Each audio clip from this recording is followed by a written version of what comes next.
Pakar telematika kembali muncul dengan fakta terbaru terkait polemik ijazah Jokowi yang diduga palsu. Terbaru, Rai Suryo mengklaim hasil penelitian ijazah Jokowi yang terbaru takin jika 99,9% palsu. Kali ini, Rai Suryo dan timnya melakukan penelitian menggunakan salinan ijazah Jokowi yang mereka dapat dari KPU.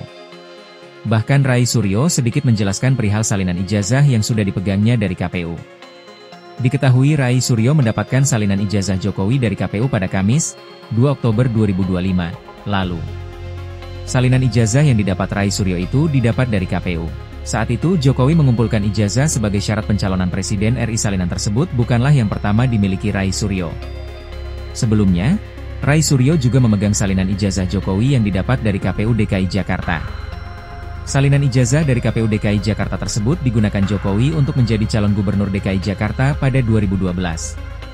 Setelah memegang dua salinan ijazah Jokowi, Rai Suryo beranggapan ada hal-hal yang menjanggal. Seolah menjadi bukti kepalsuan ijazah Jokowi. Pasti ada perbedaan pada legalisasinya. Yang KPU DKI legalisasinya ada di atas. Yang pusat dekannya bernama Budiadi. Kalau yang DKI penandatangannya Profesor Niam, jadi beda namanya, kata Rai Suryo. Selasa, 14 Oktober 2025. Rai Suryo meyakini bahwa ijazah Jokowi palsu setelah ia mendapatkan salinan ijazah ayah Wakil Presiden Gibran Rakabuming Raka itu.